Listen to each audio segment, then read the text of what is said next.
H.P. Lovecraft wrote The Shadow Over Innsmouth in 1931. It is considered one of his best and also most influential tales. It is his only fictional work that was released as a standalone novel while he was still alive. Today, I want to show you why this story goes so hard. The format will be the same as always. First, I will tell you the story with some interesting tidbits and commentary on the side. And then in the aftermath, we will discuss the story and go into a deep dive over what this is all about. You know, its influences, its legacy, because this one influenced a lot of art. And of course, there are also the autobiographical aspects, because believe me, this story is a whole can of worms. But first, I want to say, personally, a big thank you to you, the new and old subscribers. So in case you push the subscribe button right now, welcome to the carnival. I'm Voidclown. Also a big shout out to anybody who bought the shirts. It really goes a long way in supporting this channel. Speaking of shirts, we have a new one, as you can guess. Here's the Innsmouth shirt. I hope you can see it. If not, we'll show it on camera. We will talk way more about it later. We also managed to get a cool map going that will support the story as well. Now, without further ado, let's head out to Innsmouth.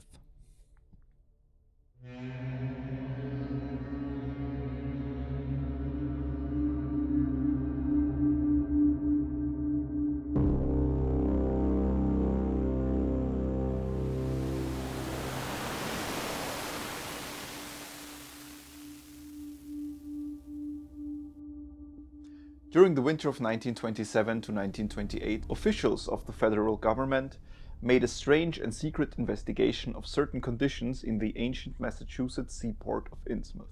The public only learns of this in February. There's a vast series of raids, there's arrests. This is followed by actual burning and dynamiting of a number of crumbling and worm-eaten, just disheveled, supposedly empty houses along the waterfront in Innsmouth.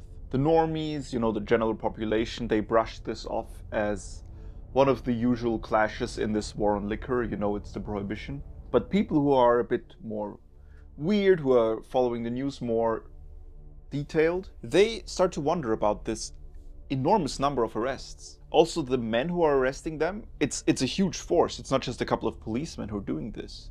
There's so much secrecy around these arrests, around all these operations, about the prisoners and what they're doing with the prisoners. There's not even any trials. There's no real charges that are being pressed. Nothing's reported. None of the captives are being seen in any of the regular prisons. There are some statements, that there was a disease. There's actually some statements about concentration camps. And then later, there's rumors about them being dispersed into naval and military prisons. But nothing really, you can't grasp anything. Nothing comes out of it. It's all secrecy, it's all hidden. And then the town itself, Innsmouth, is almost left without any population. Even now, when this story is written, it's very slowly recovering from this culling in its population. This is how Lovecraft starts the story, The Shadow Over Innsmouth. And just like in The Haunter of the Dark, it starts off at the end, or almost at the end of the story. We immediately find out that our protagonist, Robert Olmsted, visits the town and then later flees it in the morning hours of July 16th, 1927. We do not know yet why, but of course we will find out in the course of the story. The name Robert Olmsted is actually never mentioned in the story itself. The protagonist, if you read Shadow Over Innsmouth, the protagonist is actually nameless. But in an early draft of the story, and also when Lovecraft wrote about the story in his letters, that is the name that was given to the protagonist. So we will go with it, because that's actually the name that is given to the protagonist. And then, he goes there and he runs away. We do not know yet why, but it's horrible. And then later on he reports it and the government raids the whole town. There's even talk of concentration camps, as I mentioned. And even one newspaper writes about a deep diving submarine that discharges torpedoes downward in the marine abyss just beyond Devil Reef. Of course, there's some protests by the media, by human rights groups, but what's happening is really interesting. The government just takes them aside, they talk to them, they apparently show them some of these inmates, they take them to the concentration camps, to the prisons, and then after those visits, those medias and human rights organizations, they would just start to become quiet, they become passive, they kind of sweep it under the rug as well. Some take more effort than that, some take less. In the end, everybody's persuaded. And again, everything that's coming out is then in the end interpreted as a crackdown on prohibition. We also find out that the town of Innsmouth is very separated from the other towns around it. The neighboring cities, towns, villages, everyone is keeping a very sharp eye on Innsmouth. And there have been rumors about the town and its inhabitants for almost a century back, so at the beginning of the 19th century. They know better. They just keep it to themselves. They don't go to the police with that. They just tuck in and stay safe. Don't talk to anybody. But that is, of course, why the government now doesn't have to pressure them into silence as well. They only need to deal with the media. But our protagonist, he has a different plan. But at last, I am going to defy the ban on speech about this thing. Results, I am certain, are so thorough that no public harm, save a shock of repulsion, could ever accrue from a hinting of what was found by those horrified raiders at Innsmouth. Besides, what was found might possibly have more than one explanation. I do not know just how much of the whole tale has been told even to me, and I have many reasons for not wishing to probe deeper, for my contact with this affair has been closer than that of any other layman, and I have carried away impressions which are yet to drive me to drastic measures. He then goes on and talks about how he was the one who reported the whole matter. I was willing enough to stay mute while the affair was fresh and uncertain, but now that it is an old story with public interest and curiosity gone, I have an odd craving to whisper about those few frightful hours in that ill-rumored and evilly shadowed seaport of death and blasphemous abnormality. The mere telling helps me to restore confidence in my own faculties, to reassure myself that I was not simply the first to succumb to a contagious nightmare hallucination. It helps me, too, in making up my mind regarding a certain terrible step which lies ahead of me. So our main dude, Robert Olmsted, he's gonna be the whistleblower on this whole Innsmouth thing. He's at the core of whatever has happened there and the whole raiding and bombing and burning. And yet, there is something unknown that is gonna happen that he knows about, what we don't know yet, that is even worse than all of this. So, what was it that happened at Innsmouth? Well, let's find out. Let's start at the beginning of his trip.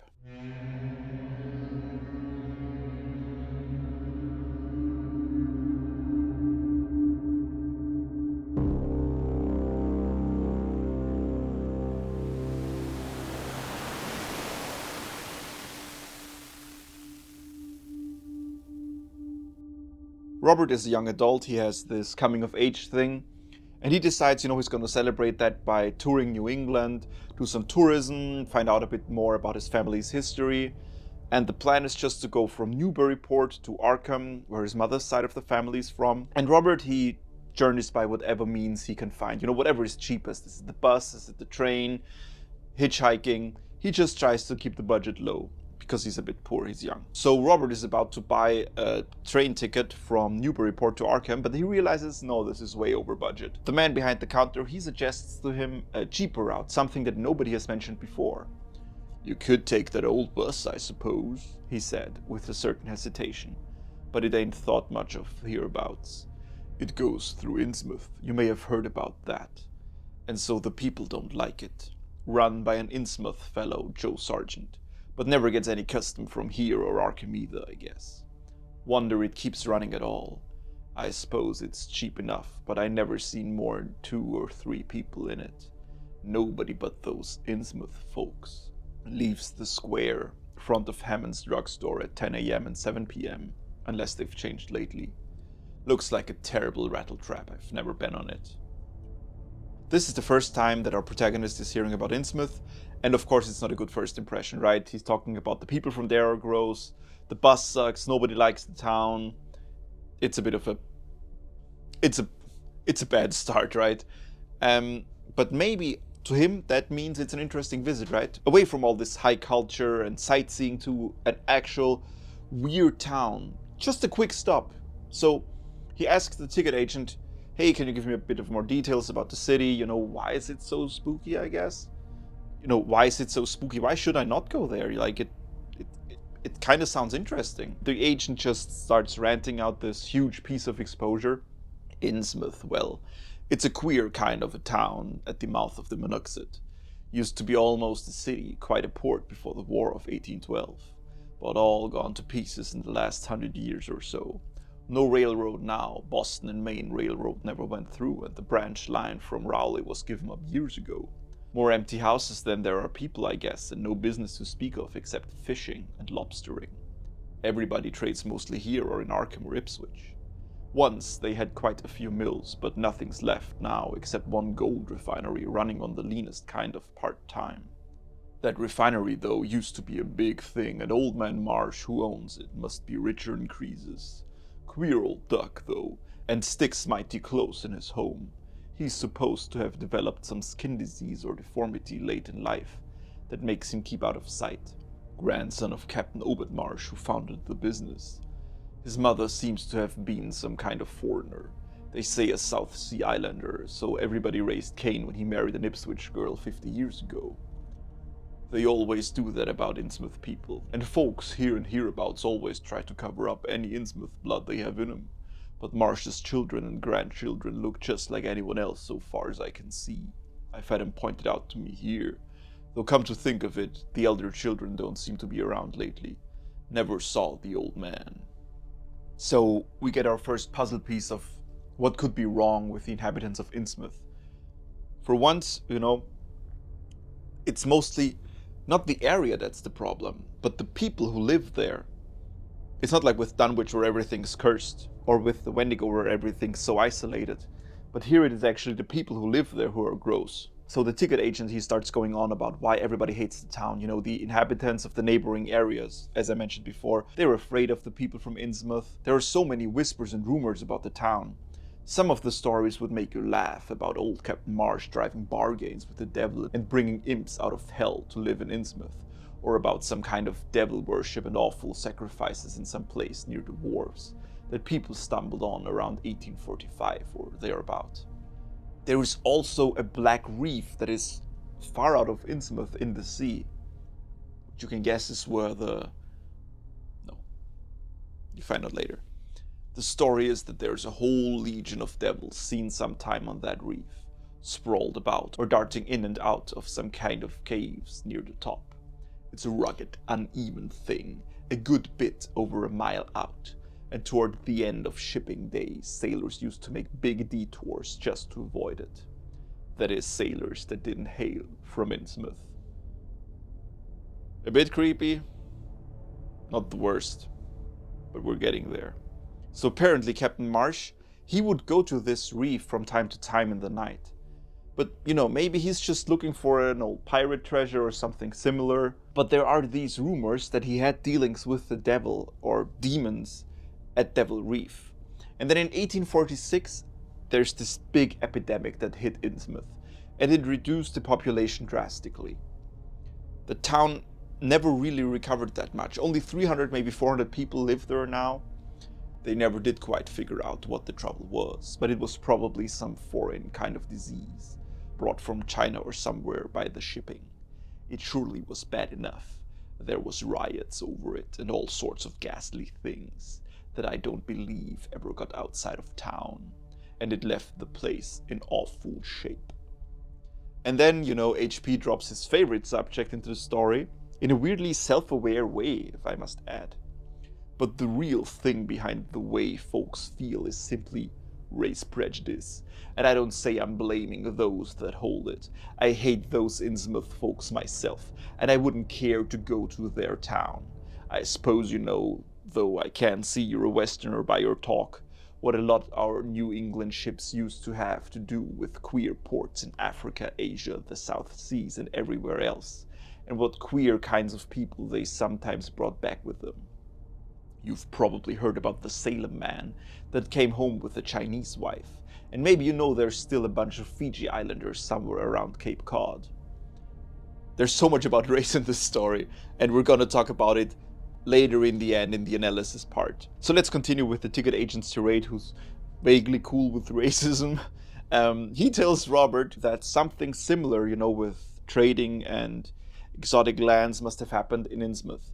100 years ago, Captain Marsh had 3 ships in commission, and he must have used those ships to bring home some odd specimen that influenced the look of future generations.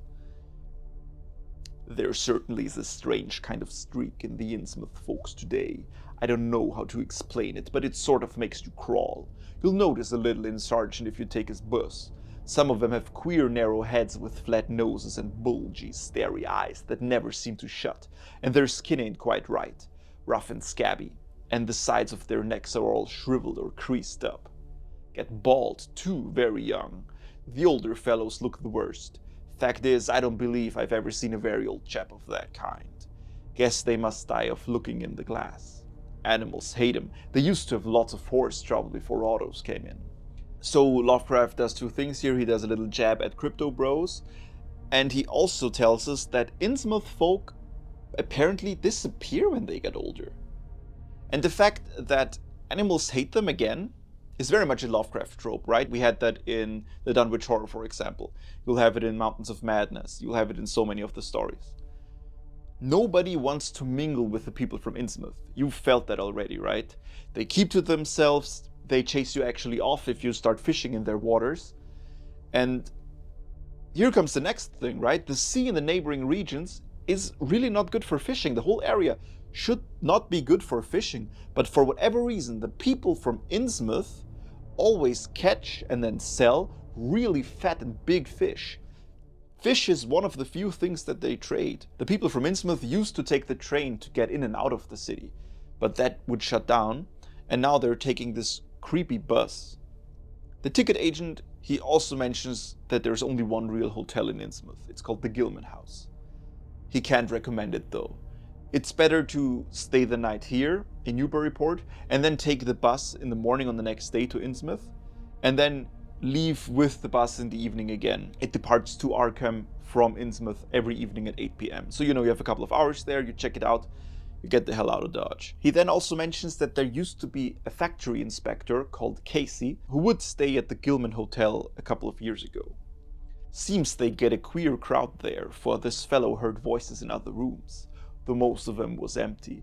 That gave him the shivers. It was foreign talk, he thought, but he said the bad thing about it was the kind of voice that sometimes spoke. It sounded so unnatural, slopping-like, he said, that he didn't dare undress and go to sleep. Just waited up and lit out the first thing in the morning. The talk went on most all night. The inspector would also take a good look at the Marsh refinery that was already mentioned. And everything there seemed off. The refinery is at the lower falls of the Monookside River.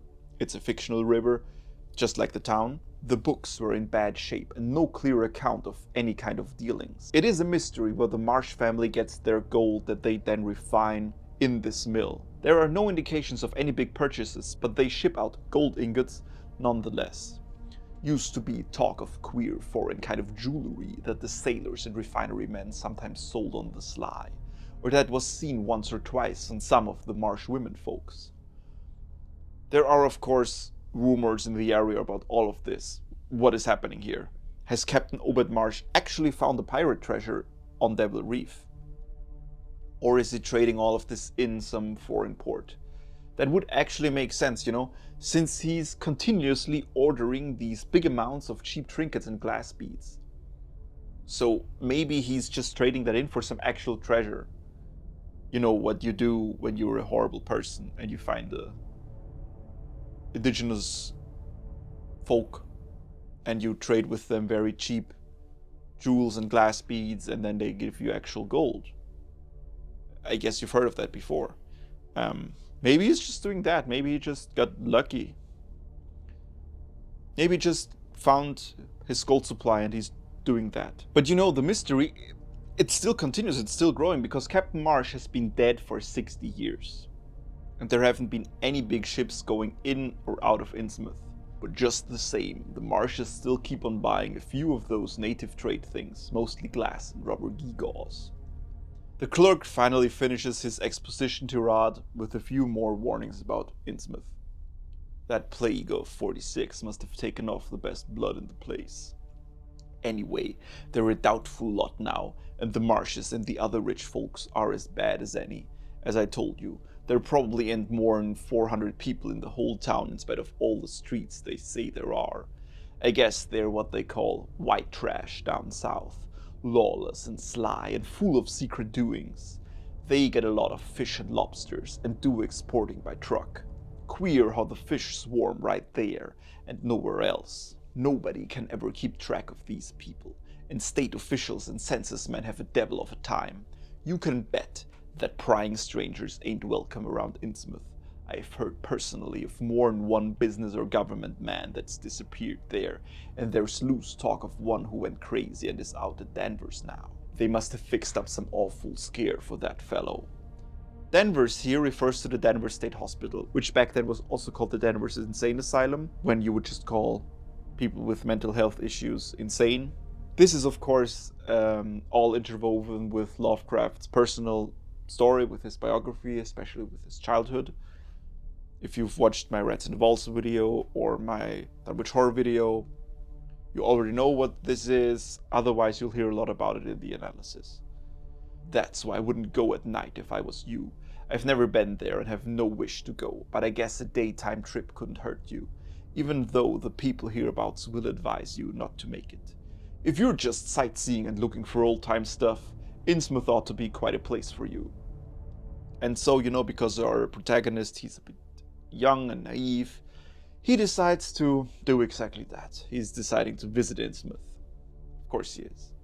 But the bus leaves on the next morning, so he can use that time to do a bit of research. So at first he tries to get the locals of Newburyport talking, but as you can guess, and as the agent predicted, they just really don't want to talk about Innsmouth. They really don't want to talk about any of this stuff. They just zip, nada. So the people don't talk. Robert figures, okay, I'll just turn to books, I'll turn to the archives. And here he actually finds some stuff. The town was founded in 1643, noted for shipbuilding before the Revolution, a seat of great marine prosperity in the early 19th century, and later a minor factory center using the Monookside as power. And then, of course, the Civil War happens, and the only industry that's left afterwards is the Marsh Refinery. This and the fishing are still the only real sources of income into the town. And the prices of fish, because of industrialization, as you can guess, has gone down so much. So basically, where the hell is Innsmouth getting its money from? How does the town survive on any economic level? There are no facts, or almost no facts, in the archives about this weird epidemic that was mentioned by the ticket agent, and also about the riots surrounding that epidemic in 1846. From what he knows so far, because Robert doesn't know what we know, he sees the developments of Innsmouth over the last 100 years more just like a decline, like a civilization falling apart, than something way more sinister. There is, however, this strange jewelry that comes from Innsmouth. In fact, it is quite the talking point when it comes to the city. It's mentioned a lot. And there are actually several specimens of this jewelry that are kept in museums, at the Miskatonic in Arkham and in the Newburyport Historical Society. It is said to be a grotesque and mystical tiara with weird proportions. And Robert is just so fascinated by this that he decides, I'll go and check it out at the Historical Society. I have to see this. He talks to the librarian that gives him a contact, Miss Anna Tilton, at the Historical Society, and she agrees to show him the piece, although it's late. There was actually a Helen Tilton who would work at the Newburyport Library at this time, so Lovecraft probably took the name here and then did a thing, because he would do good research on most of the stuff. No, she shows him the jewelry. Let's get into it. It took no excessive sensitiveness to beauty to make me literally gasp at the strange, unearthly splendor of the alien, opulent fantasy that rested there on a purple velvet cushion. Even now, I can hardly describe what I saw, though it was clearly enough a sort of tiara, as the description had said. It was tall in front, and with a very large and curiously irregular periphery, as if designed for a head of almost freakishly elliptical outline. The material seemed to be predominantly gold, though a weird lighter lustrousness hinted at some strange alloy with an equally beautiful and scarcely identifiable metal. Its condition was almost perfect, and one could have spent hours in studying the striking and puzzlingly untraditional designs, some simply geometrical and some plainly marine, chased or molded, in high relief on its surface with the craftsmanship of incredible skill and grace. The longer I looked, the more the thing fascinated me, and in this fascination there was a curiously disturbing element hardly to be classified or accounted for. At first I decided that it was the queer, otherworldly quality of the art which made me uneasy. All other art objects I had ever seen either belonged to some known racial or national stream, or else were consciously modernistic defiances of every recognized stream. This tiara was neither. It clearly belonged to some settled technique of infinite maturity and perfection, yet that technique was utterly remote from any, Eastern or Western, ancient or modern, which I had ever heard of or seen exemplified. It was as if the workmanship were that of another planet. However, I soon saw that my uneasiness had a second and perhaps equally potent source, residing in the pictorial and mathematical suggestions of the strange designs. The patterns all hinted of remote secrets and unimaginable abysses in time and space, and the monotonously aquatic nature of the reliefs became almost sinister. Among these reliefs were fabulous monsters of abhorrent grotesqueness and malignity, half ictyic and half batrachian in suggestion, which one could not dissociate from a certain haunting and uncomfortable sense of pseudo-memory, as if they called up some image from deep cells and tissues, whose retentive functions are wholly primal and awesomely ancestral. At times I fancied that every contour of these blasphemous fish frogs was overflowing with the ultimate quintessence of unknown and inhuman evil. Now, while we examine this terrifying tiara, I'm gonna get some creepy cake, because I bought cake and it's the last day where it's probably good to eat and I need to eat it. And I mean, I'm on the schedule, I'm gonna get the cake. We bought some bakery, this looks disgusting. So I bought this piece of cake, and I wanted to eat it yesterday, but for some reason I didn't get to it. Here it is, and it's doing the thing where it's still good, but you can see that it's been a day in the fridge. So let's talk about the tiara. Is it pistachio? I think it is. So, as you can remember, there's these things on the tiara. They're called half ictyic and half batrachian. And that just straight up means that it's half fish and half amphibian. Batrachia is the group of animals, that includes frogs and toads. And ictyic, if you know dinosaurs and paleontology, there's the ichthyosaurus, for example. It just means fish. The cake has layers, just like the story. I really like that Lovecraft gives us this deep look into the lore and mythology by describing a piece of jewelry, It is not very masculine or cool. It's a crown, it's a tiara. Robert, he starts feeling some evil connections to the whole affair. But don't worry, he will still go and visit Innsmouth. He still, as every Lovecraft character, he feels those bad feelings and he's still like, what should I do about it? I'll just go there and find out. I'll just go to Dunwich. I'll just go to Innsmouth. I'll just go to the Plateau of Leng. Who cares? What's the worst that could happen, right? Well, we'll find out. Oh, cake. I hope this doesn't look super gross on camera. So Miss Tilton, if you remember, she tells Robert the history of the tiara. It is very basic, but it's interesting. So she tells him that there was a guy from Innsmouth. He pawned the tiara for an insane amount of money at a pawn shop, and then, before he could get it back, he was ended in a drunken bar fight.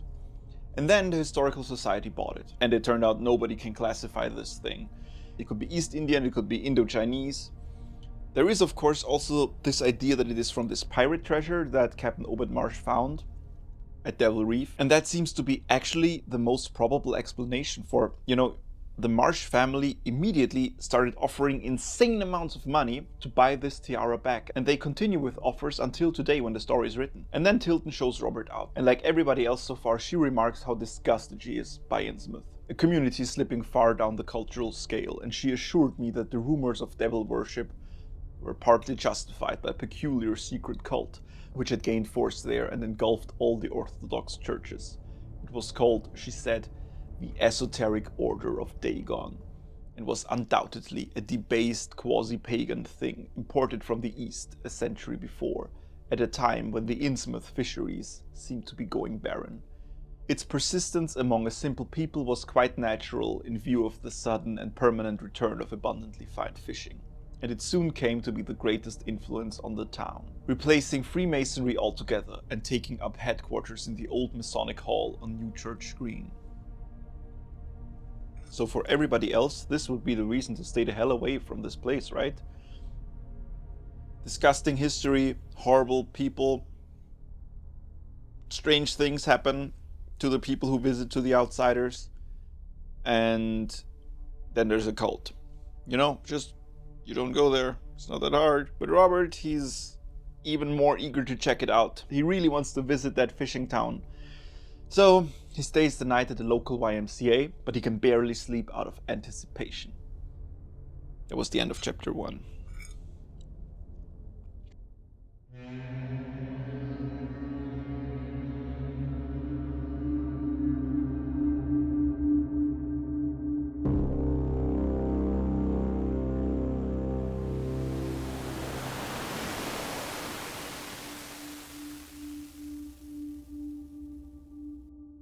Chapter 2. So it's the next morning.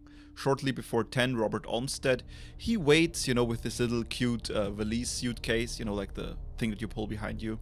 He waits on the market square where he's waiting for the bus, just like the agent told him to do.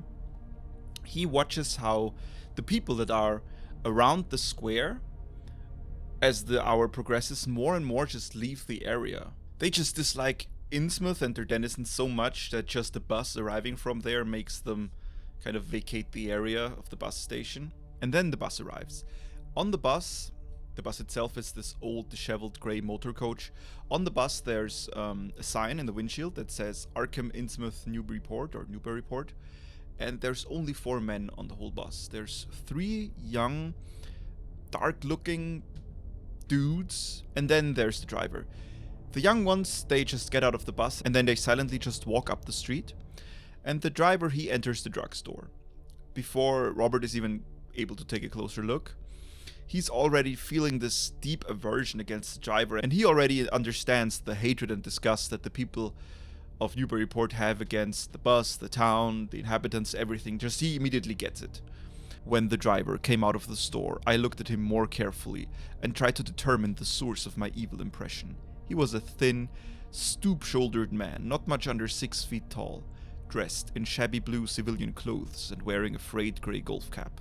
His age was perhaps 35, but the odd, deep creases in the sides of his neck made him seem older when one did not study his dull, expressionless face. He had a narrow head, bulging, watery blue eyes that seemed never to wink, a flat nose, a receding forehead and chin, and singularly undeveloped ears. His long, thick lip and coarse-pored, greyish cheeks seemed almost beardless, except for some sparse yellow hairs that straggled and curled in irregular patches, and in places the surface seemed queerly irregular, as if peeling from some cutaneous disease. His hands were large and heavily veined, and had a very unusual greyish-blue tinge. The fingers were strikingly short in proportion to the rest of the structure, and seemed to have a tendency to curl closely into the huge palm. As he walked towards the bus, I observed his peculiarly shambling gait, and saw that his feet were inordinately immense. The more I studied them, the more I wondered how he could buy any shoes to fit them. A certain greasiness about the fellow increased my dislike. He was evidently given to working or lounging around the fish docks, and carried with him much of their characteristic smell. Just what foreign blood was in him I could not even guess. His oddities did certainly not look Asiatic, Polynesian, Levantine, or black, yet I could see why the people found him alien. I myself would have thought of biological degeneration rather than alienage. So this is the first description that we get of the Innsmouth look, and it's so gross. And the worst part is, there is nobody else who enters the bus. It's just Robert and Joe Sarge, the bus driver. Robert, he of course doesn't like this at all, but, what should he do? Except for maybe, don't take the bus to the horror town where a mysterious plague took everyone except the people that look more and more like a fish with every generation. It's not that hard to just not go there, Robert. Just leave. That was a bit too much Joker. I once did a monologue for the Joker. I've played the Joker actually several times in my life. Like, not that it's a big role, but different small things. Whatever. Imagine sitting in a bus that's driving towards the unknown, and the driver, he just looks like an alien, and the human had a baby, and then that baby had a child with a fish, and now that child learned how to drive a bus. Yikes. It is a warm and sunny day, and Robert, he's sitting in the bus that's driving along the shore towards Innsmouth. The day was warm and sunny, but the landscape of sand, sedge grass, and stunted shrubbery became more and more desolate as we proceeded. Out the window, I could see the blue water and the sandy line of Plum Island, and we presently drew very near the beach as our narrow road veered off from the main highway to Rowley and Ipswich. There were no visible houses, and I could tell by the state of the road that traffic was very light hereabouts. The small weather-worn telephone poles carried only 2 wires. Now and then we crossed crude wooden bridges over tidal creeks that wound far inland and promoted the general isolation of the region.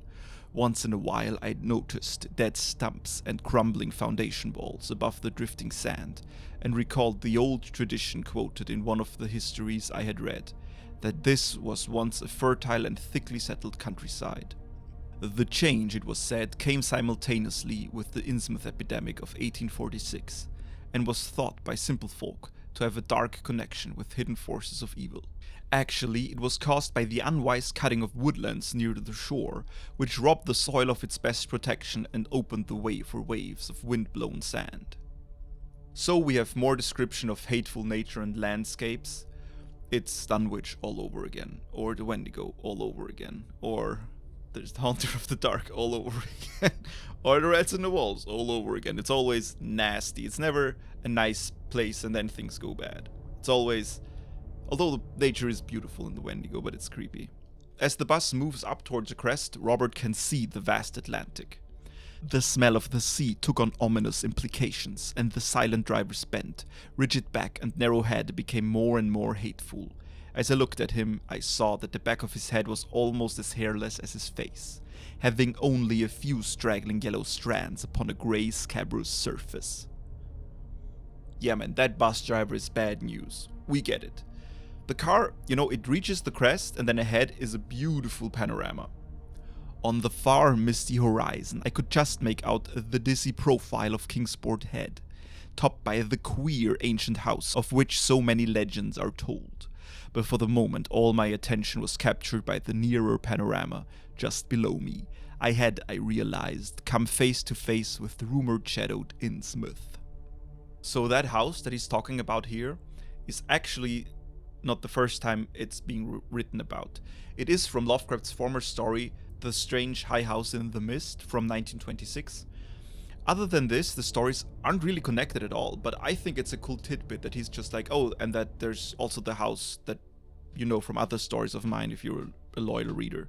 Innsmouth is really a bad place. There is an intense lack of life surrounding the whole town. There are only a few chimneys that are emitting smoke, and some of the chimneys are even completely fallen in. The roofs, they're the same situation. Many are sagging or completely caved in. Further inland, Robert spots the abandoned, rusty and grass-covered railway, accompanied by telegraph poles, now devoid of any wiring. So it's just a stretch of land where you can see, the rails that are rusty, there's stuff grown all over them, and then there's telephone poles with not any connection, just, dead sticks in the field. As closer, as you move down the city and the whole panorama closer to the shore, the worse the decay gets. Only in the distance, in the middle of all of this, there is an actually well-preserved brick-style factory. It is the refinery. The harbor, long clogged with sand, was enclosed by an ancient stone breakwater, on which I could begin to discern the minute forms of a few seated fishermen, and at whose end were what looked like the foundations of a bygone lighthouse. A sandy tongue had formed inside this barrier, and upon it I saw a few decrepit cabins, moored dories, and scattered lobster pots. The only deep water seemed to be where the river poured out past the belfried structure and turned southwards to join the ocean at the breakwater's end. Here and there, the ruins of wharfs jutted out from the shore, to end in indeterminate rottenness, those farthest south seeming the most decayed. And far out at sea, despite a high tide, I glimpsed a long black line, scarcely rising above the water, yet carrying a suggestion of odd latent malignancy. This, I knew, must be Devil Reef. As I looked, a subtle, curious sense of beckoning seemed superadded to the grim repulsion, and oddly enough, I found this overtone more disturbing than the primary impression. A lot of foreshadowing here and atmosphere. The bus, it drives past some uninhabited disheveled farms, like the first buildings of Innsmouth when you go there by bus. And then some of them are inhabited, but they're still very much decaying, the houses or the cabins or whatever it is. Doesn't look good. There's shells, and then there's dead fish lying around in the yards, and the dead fish, they really get me. It's such a white trash creepiness. Just have dead fish lying around in your garden. Once or twice I saw listless-looking people working in barren gardens or digging clams on the fishy-smelling beach below, and groups of dirty, simian-visaged children playing around weed-grown doorsteps. Somehow, these people seemed more disquieting than the dismal buildings, for almost everyone had certain peculiarities of face and motions, which I distinctively disliked without being able to define or comprehend them. For a second, I thought this typical physique suggested some picture I had seen, perhaps in a book under circumstances of particular horror or melancholy, but this pseudo-recollection passed very quickly.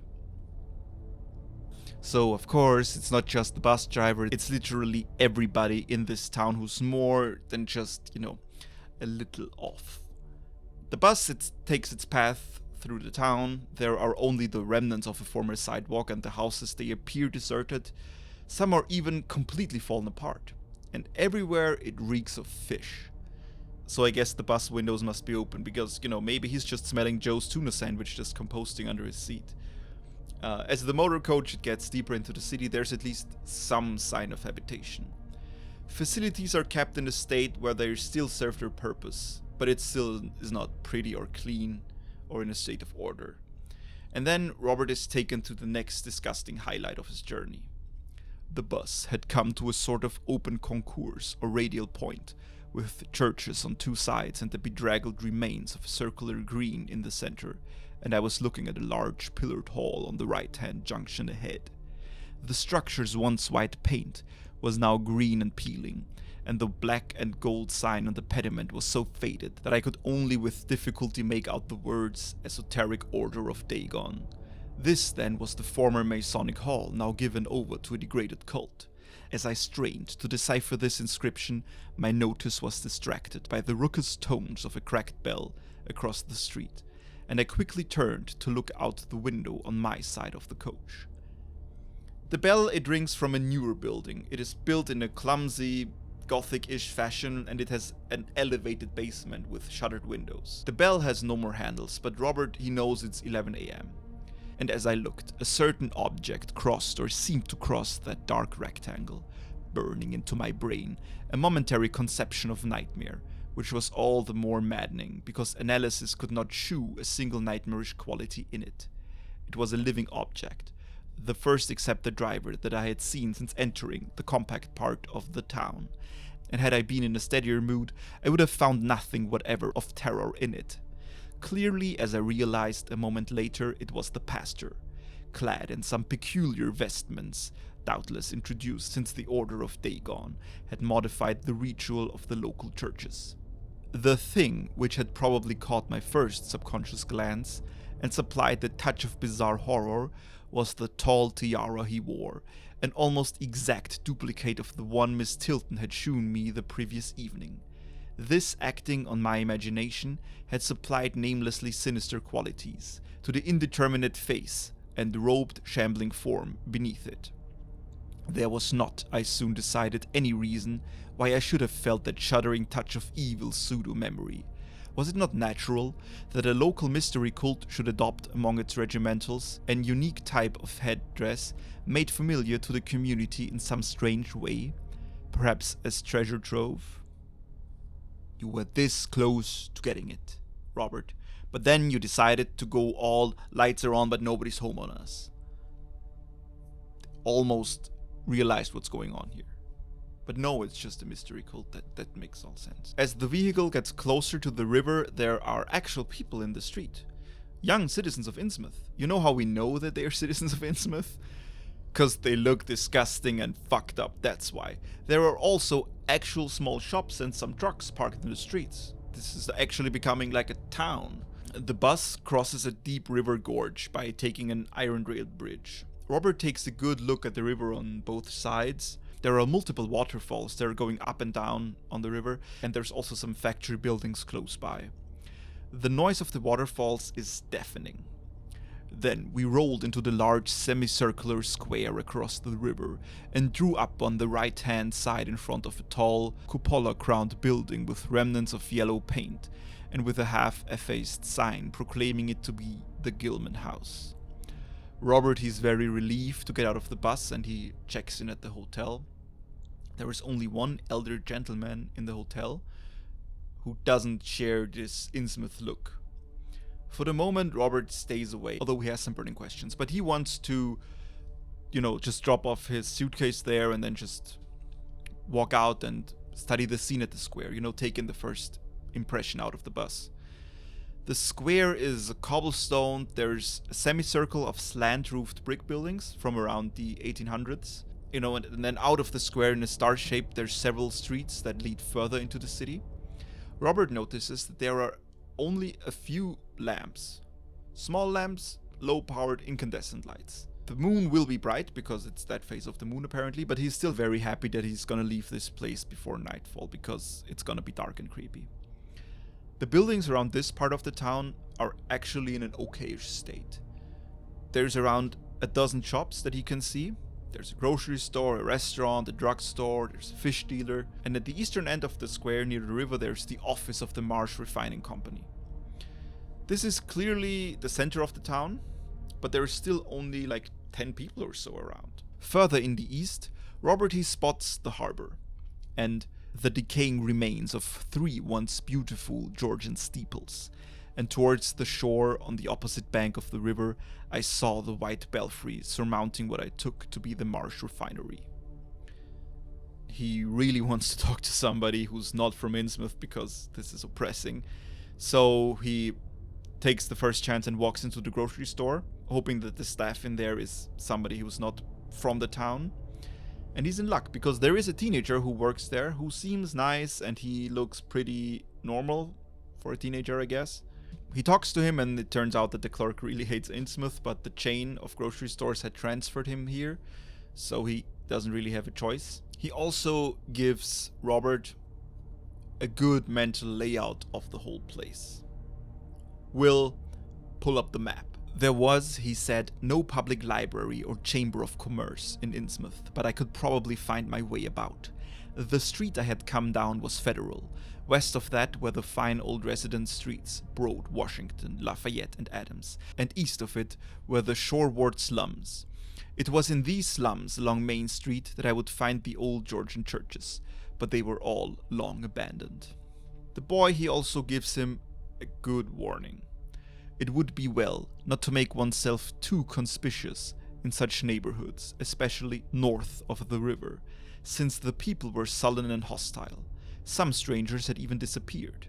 Certain spots were almost forbidden territory, as he had learned at considerable cost. One must not, for example, linger much around the Marsh Refinery, or around any of the still used churches, or around the pillared order of Dagon Hall at New Church Green. Those churches were very odd, all violently disavowed by their respective denominations elsewhere, and apparently using the queerest kind of ceremonials and clerical vestments. Their creeds were heterodox and mysterious, involving hints of certain marvelous transformations leading to bodily immortality of a sort on this earth. The youth's own pastor, Dr. Wallace of Asbury M.E. Church in Arkham, had gravely urged him not to join any church in Innsmouth. When it comes to the citizens themselves, the clerk doesn't really know what to make of them. He compares them to animals that never leave their burrows. Except for fishing, he has no idea what they actually do. There is so much bootlegging around Innsmouth that maybe they just all lie around in an alcoholic stupor all day, just waiting for time to pass. They seemed sullenly banded together in some sort of fellowship and understanding, despising the world as if they had access to other and preferable spheres of entity. Their appearance, especially those staring, unwinking eyes, which one never saw shut, was certainly shocking enough, and their voices were disgusting. It was awful to hear them chanting in their churches at night, and especially during their main festivals or revivals, which fell twice a year on April 13th and October 31st. Let's go, Halloween, May Eve, just like that witch horror. Apparently, the Innsmouthians enjoy swimming quite a lot. They often have these swimming races out to Devil Reef. But quite frankly, it's mostly young people that you see in public. And the older they get, the worse they look. The only older people to be regularly seen in the town are the ones that show absolutely no trace of whatever is going on here.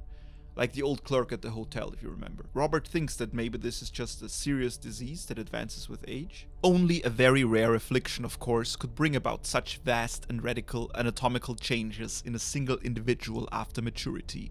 Changes involving osseous factors as basic as the shape of the skull. Ugh. It's hard to find out what is going on, since they all band together and they never share personal matters or probably anything with an outsider. The youth was certain that many specimens, even worse than the worst visible ones, were kept locked indoors in some places. People sometimes heard the queerest kind of sounds. The tottering waterfront hovels north of the river were reputedly connected by hidden tunnels, being thus a veritable warren of unseen abnormalities. What kind of foreign blood, if any, these beings had, it was impossible to tell. They sometimes kept certain especially repulsive characters out of sight when government agents and others from the outside world came to town. Yeah, this is hella bad. Just get out there, son. But the young shopkeeper gives him a hint. There is this 96-year-old, definitely normal-looking man called Zadok Allen. He lives at the poorhouse on the north rim of the town.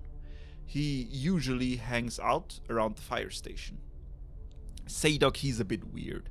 He's paranoid, and he's also the town drunkard. Which I gotta say is quite the achievement when you're in a hotspot of moonshine drinking white trash. When sober, he will just not talk to you, but booze him up and he will spill the beans. Don't get your hopes up though, because Zadok mostly rambles insane stories and hints at impossible horrors going on. None of it makes sense, so nobody really believes him. Of course, the natives don't like it when he drinks and then talks to outsiders. Apparently, it's not very safe to do that exactly. Thinking about it, that's maybe how many of the rumors around Innsmouth have started. There aren't many other sources. Yes, some other non-natives when visiting have reported monstrous glimpses, but that was in the dark, because it's super dark in the night when you're in Innsmouth apparently. And you actually should not go out when you're here in the night, because it's dangerous. When it comes to the economy, the clerk agrees that there is an abundance of fish, but this is becoming more and more of a background dancer every year. The real money is in the refinery. Old Man Marsh is never seen, but sometimes goes to the works in a closed curtain car. 'Cause who doesn't have a curtained car, right? There were all sorts of rumors about how Marsh had come to look. He had once been a great dandy, and people said he still wore the frock-coated finery of the Edwardian age, curiously adapted to certain deformities. His sons had formerly conducted the office in the square, but lately they had been keeping out of sight a good deal, and leaving the brunt of affairs to the younger generation. The sons and their sisters had come to look very queer, especially the elder ones, and it was said that their health was failing. One of the Marsh daughters was a repellent, reptilian-looking woman who wore an excess of weird jewelry, clearly of the same exotic tradition as to that which the strange tiara belonged. My informant had noticed it many times and had heard it spoken of as coming from some secret horde, either of pirates or of demons. The clergymen, or priests or whatever they were called nowadays, also wore this kind of ornament as a headdress, but one seldom caught glimpses of them. Other specimens the youth had not seen, though many were rumored to exist around Innsmouth. The Marshes, together with the other 3 gently bred families of the town, the Waits, the Gilmans and the Elliots, were all very retiring. They lived in immense houses along Washington Street, and several were reputed to harbor in concealment certain living kinsfolk whose personal aspect forbade public view, and whose deaths had been reported and recorded. Since many of the street's signs are down, the young man draws Robert a quick sketch map of the town. There is actually a partial map that Lovecraft drew. Can you pull it up, Will? And then there are many different larger maps created by others posthumously. The one that we're using is one of those. Since the restaurant looks horrifying, he buys a big amount of crackers and ginger wafers. The plan for the evening is to walk around the main streets and talk to some non-natives and then catch the 8 p.m. coach to Arkham. Here's a short disclaimer, this gets a bit Tolkien-ish, like Lord of the Rings. There's many street names, there's many hey I walked from here to here. I think it's cool. We're gonna use the map here. I'll try to keep it as crisp as possible, but it is a good description of the town. Robert, he starts his tour at the falls. He crosses the river and walks by the Marsh refinery. He notices that there are no sounds of industry at all, which is kind of odd, because that's anything it does, and that's where the money for the whole town comes from, so it should be on 24/7, right? He then walks back over the bridge at Main Street into a region of utter desertion. It is very creepy down there. Collapsing huddles of gambrel roofs formed a jagged and fantastic skyline, above which rose the ghoulish, decapitated steeple of an ancient church. Some houses along Main Street were tenanted, but mostly were tightly boarded up. Down unpaved side streets I saw the black, gaping windows of deserted hovels, many of which leaned at perilous and incredible angles through the sinking of part of the foundations. Next up is Fish Street, and it is as deserted and creepy as Main Street. The only difference is here that some brick and stone warehouses are in actually great shape, so they are kind of storing some stuff that you don't know what it is, so there's that and there's the refinery. They let everything else fall apart. Water Street looks the same, but there are some gaps between buildings where obviously there had been the great wharfs where the ships were created. Not a living thing inside except for some fishermen on the breakwater in the distance. And except for the sounds of the waterfall and the sea, it is so quiet. Robert is of course creeped out by the place. Since the bridge of Fish Street is marked as ruined on the map, he crosses the Monoxid on the tottering Water Street Bridge. Once he's on the northern part of the town, as you can guess, it doesn't look good either. But there are at least some signs of life. You have fish packing houses in Water Street, and there are even some smoking chimneys and some roofs that have been repaired. There are also occasional sounds from indeterminate sources and infrequent shambling forms in the dismal streets and unpaved lanes. But I seem to find this even more oppressive than the southerly desertion. For one thing, the people were more hideous and abnormal than those near the center of the town, so that I was several times evilly reminded of something utterly fantastic which I could not quite place. Robert, he's again thinking, okay, is this a disease? Is it a genetic strain? What's the root for the people looking so abnormal? One detail that annoyed me was the distribution of the few faint sounds I heard. They ought naturally to have come wholly from the visibly inhabited houses, yet in reality were often strongest inside the most rigidly boarded up facades. There were creakings, scurryings, and hoarse, doubtful noises, and I thought uncomfortably about the hidden tunnels suggested by the grocery boy. Suddenly I found myself wondering what the voices of those denizens would be like. I had heard no speech so far in this quarter, and I was unaccountably anxious not to do so. Robert arrives at 2 fine but ruinous old churches at Main and Church Street, and then he decides to get the hell out of that wild waterfront slum. The next goal on his map is New Church Green, But he really doesn't want to cross in front of the church, in whose basement he saw the creepy pastor with the tiara, if you remember. He also remembers that the store boy advised him to stay away from the churches and the Order of Dagon Hall, so basically that square area. So he keeps north along Main and Martin Street and then turns inland, crosses Federal Street north of the Green, and enters the decayed patrician neighborhood of Northern Broad, Washington, Lafayette, and Adams Streets. Of course, it's also very disheveled, as everything is, but you can still tell that this is where the rich and the powerful people live in Innsmouth, or where they used to live. There is mansion after mansion, but they still are decaying and they are boarded up. The grounds are neglected, but on each street there's at least 1 or 2 manors that show actual signs of occupancy. In Washington Street there are actually 5 of them in a row that are all in excellent repair. Even the lawns and gardens, they're really finely tended to.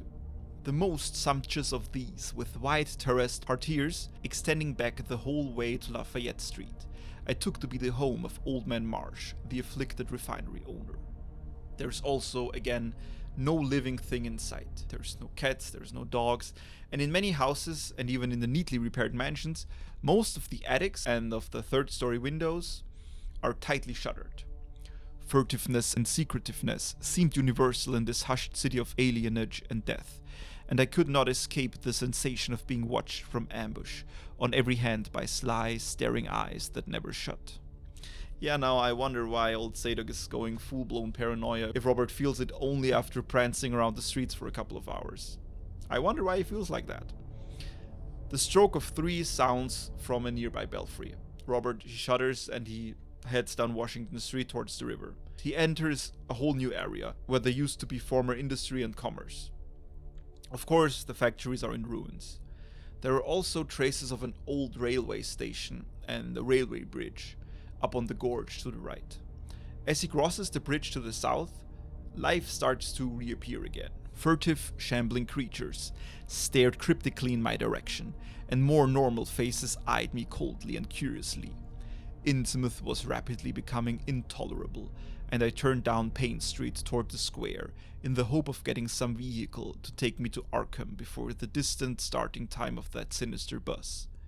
It was then that I saw the tumble-down fire station on my left, and I noticed the red-faced, bushy-bearded, watery-eyed old man in nondescript rags, who sat on a bench in front of it, talking with a pair of unkempt but not abnormal-looking firemen.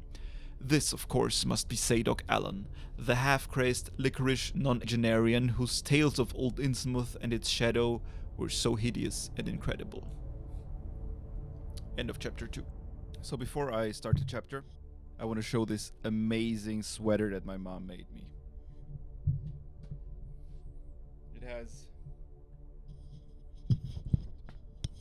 It has these waves, patterns that line up like this. And yeah, she made this for me for my birthday. It was my birthday a couple of months ago, and she like, we did the whole thing. She said, hey, I want to make you a sweater, because she's like making a round of things for everybody, and everybody gets one. Like every year somebody gets one for Christmas or for their birthday, and then at one time everybody in the family has a new thing.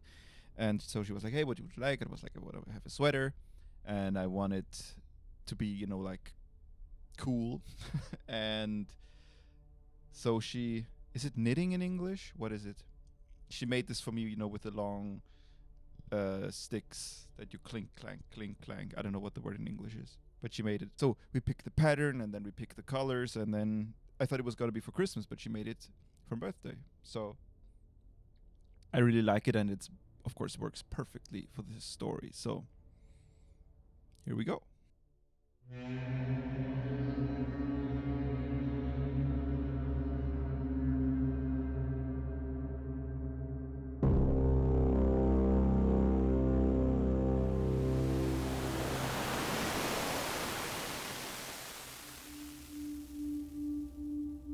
It must have been some imp of the perverse, or some sardonic pull from dark hidden sources, which made me change my plans as I did.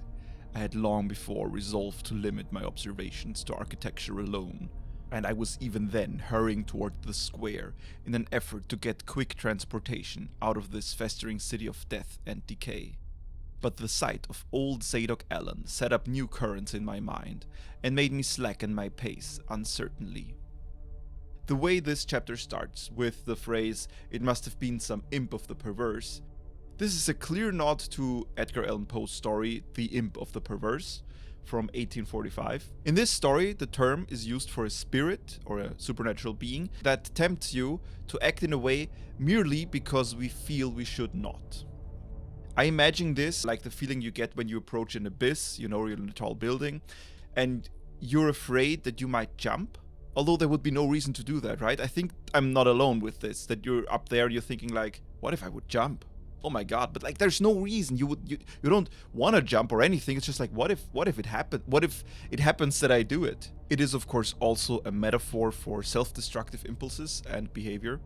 So, of course, he feels so deep inside of him that it is time to just wait for the bus, just sit down next to the bus and wait for the bus until it arrives and then just check out for good. But Robert Olmsted instead decides to pursue Zadok Allen. And retrospectively, that would have been the imp of the perverse that made him do that, because of course this is going to be a very bad decision. He wants to get those juicy stories and the details about the town. Old Zadok, he's been around for more than 90 years, so he must have witnessed kind of all the big events of Innsmouth at the time, right? We have a rough outline of what happened, and he's been here for 90 years, so he was there kind of through all of it.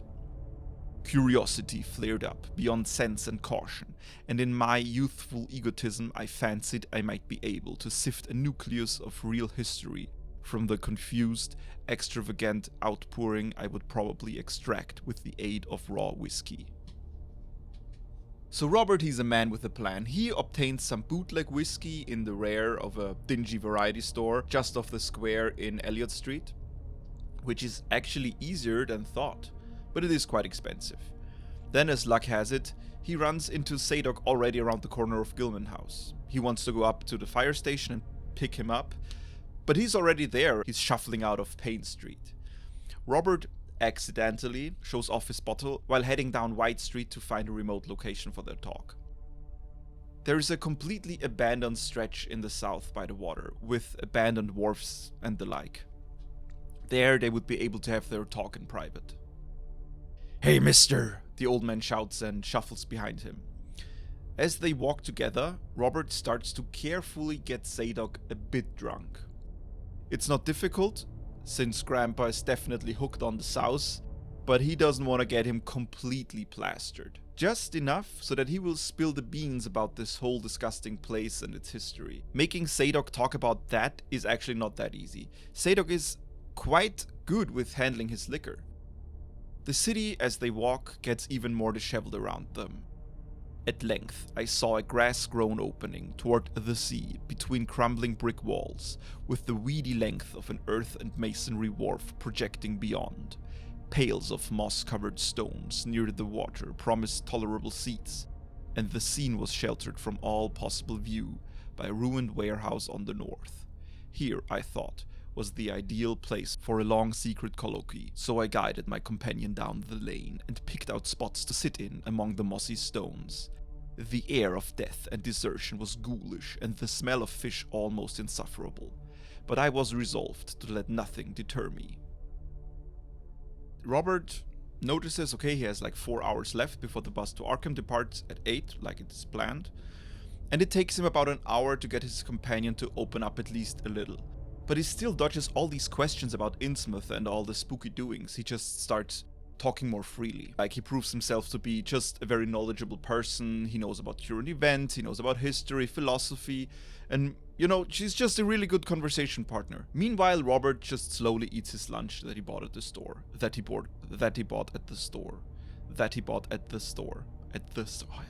fucking hate English. Fucking TH. Oh, it's so difficult. It is the end of the second hour, and Zadok, he stares into the sea at Devil Reef in the distance, and something begins to stir him up. The sight seemed to displease him, for he began a series of weak curses, which ended in a confidential whisper and a knowing leer.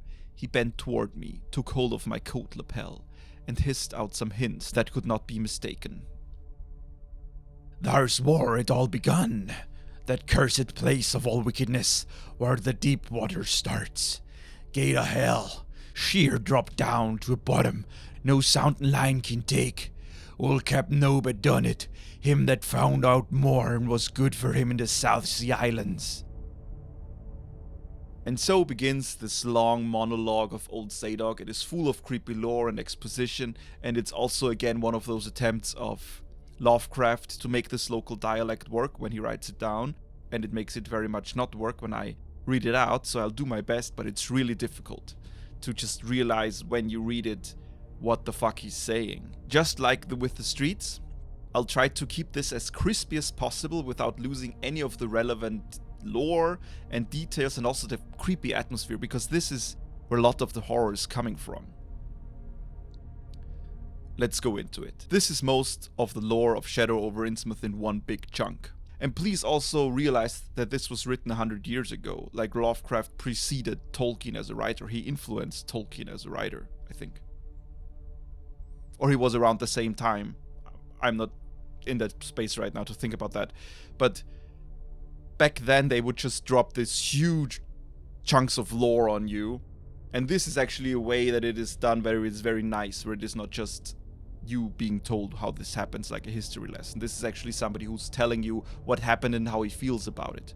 But it's still a big chunk of exposition. So give it some credit. This is almost 100 years old. Zadok reveals to Robert that at the beginning of the 19th century, everything was starting to go downhill with Innsmouth. The trade is falling off, the mills are losing their business, the best sons of the town, they're either dying in the War of 1812 or they're going down with the Gilman ships that are sinking. But then there's Captain Obed. He is unlike everybody else. His fleet, it consists of 3 ships, Brigantine Columbi, Brig Hetty, and the bark Sumatra Queen. Never was nobody like Captain Obed, old limb of Satan. Heh, I can mind him a-telling about foreign parts, and calling all the folk stupid for going to Christian meeting and bearing their burdens, meek and lowly. Says that oughter get better gods, like some of the folks in the Ingies, gods as would bring 'em good fishing in return for their sacrifices, and would really answer folks' prayers.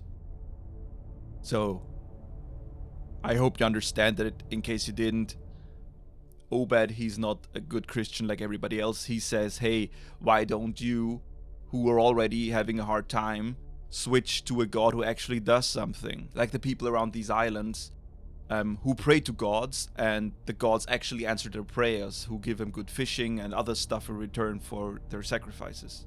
Captain Obed is not alone in this whole story. He has a first mate. His mate is called Matt Elliot.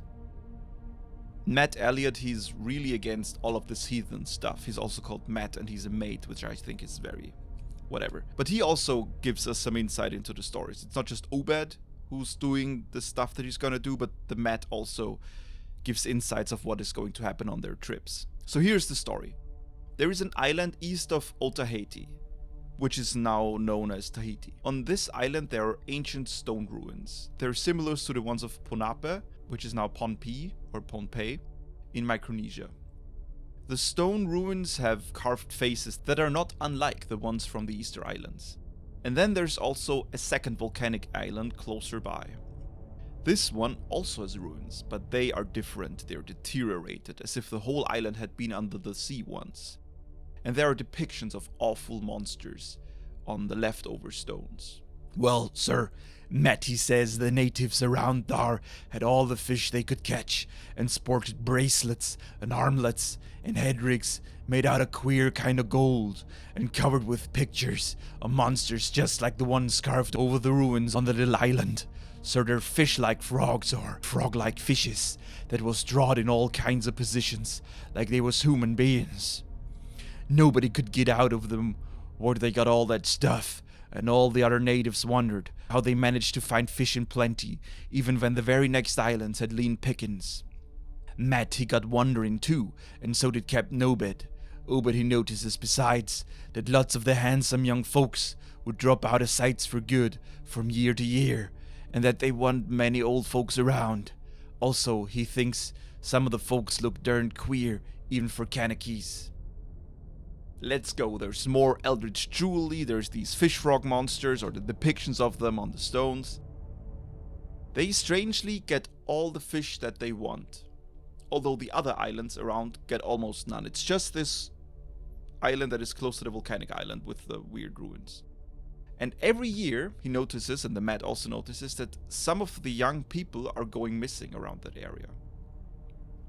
And then of the ones that are not going missing, some of them look queer, even for their own race.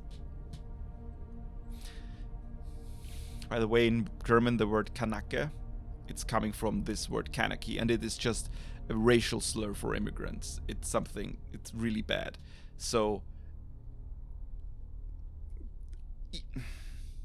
Lovecraft. Lovecraft! Yeah, there's more racial and racist stuff. This will all make sense later. This is one of the central elements of the story. It will not get less racist when I explain all of it. But race and racial purity and all of those things, I guess you can guess by now, is one of the big themes of this story. So Obed, he trades with the tribe. He gets this jewelry made out of gold in return, this weird jewelry. He somehow manages to make the old chief of the tribe, whose name is Wallachea, to share their secret. Nobody but Obed would ever believed the old yeller devil, but the captain could read folks like they was books. Nobody never believes me now when I tell 'em, and I don't suppose you will, young feller. Though, come look at ye kinda got them sharp reading eyes, like Obed had. The old man's whisper grew fainter, and I found myself shuddering at the terrible and sincere portentousness of his intonation, even though I knew his tale could be nothing but drunken fantasy. Obed learns from the chief that the islanders are sacrificing young men and women to some god things from under the sea. And in return, they get favors. It is actually like that. The depictions of sea monsters in the ruins are actually of these creatures, as you would have guessed already. They live in cities on the bottom of the sea. And these ruins on the island of the volcanic island are just one of those cities that had risen to the surface. When this happened, when the island rose up, there were still some living inhabitants in the city. And then the islanders discovered them, and they made a deal. You can guess where this is going. So just for the sake of simplicity, I'm going to address these sea creatures by the official name that they have in the community. They're called the Deep Ones, or Deep Ones. One of them is a Deep One. Them things liked human sacrifices, had had 'em ages afore, but lost track of the upper world after a time. What they done to the victims, it ain't for me to say, and I guess Open wasn't none too sharp about asking. But it was alright with the heathens, because they'd been having a hard time, and was desperate about everything. They'd give a certain number of young folks to the sea things twice a year, May Eve and Halloween, regular as could be. Also give some of the carved knickknacks they'd made. What the things agreed to give in return was plenty of fish. They drove 'em in from all over the sea, and a few gold-like things now and then. This is just like in the Dunwich Horror, that occult things, or in this case even eldritch things, are happening on May Eve and Halloween. And the relation between the islanders goes so far as that the beings actually dare to come up to the surface and visit them regularly. They even have joint ceremonies on the big days, May Eve and Halloween, when the creatures come up and celebrate and do rituals with the islanders. The creatures can do that because they're amphibians. They're not fish. They can live in the water and on land. This new coalition gets a bit paranoid about the tribes from the other islands. So although the Deep Ones could easily wipe out any tribe that they would like, they lay low when third parties come to visit on the island. And now the story gets really gross. When it came to mating with them toad-looking fishes, the Kanakis kinda balked. But finally they learned something as put a new face on the matter. Seems that human folks has got a kinda relation to sich water beasts, that everything alive came out of the water once, and only needs a little change to go back again. Them things told the Kanakis that if they mixed bloods there'd be children as would look human at first, but later turn more and more like the things, till finally they take to the water and join the main lot of things down there. And this is the important part, young feller. Them as turned into fish things, and went into the water, would never die. Them things never died except they was killed violent. Well, sir, It seems by the time Obed knowed them islanders, they was all full of fish blood from them deep water things. When they got old and began to chew it, they was kept hid until they felt like taking to the water and quitting the place.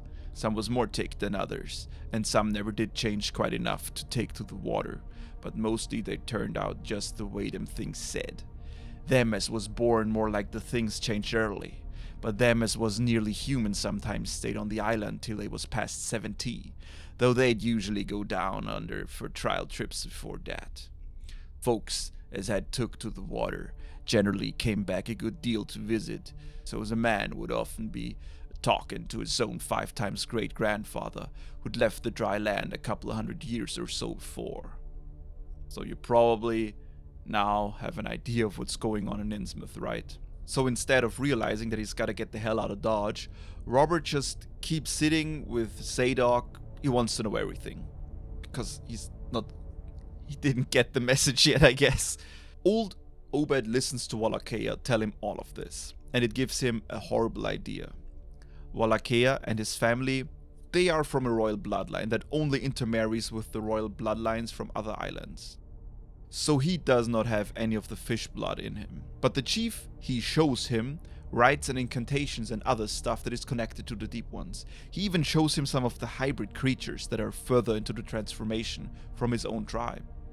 But he never lets him meet one of the actual deep ones, only hybrids. In the end, he gave him a funny kind of thingamajig made out of lead or something that he said would bring up the fish things from any place in the water where there might be a nest of them.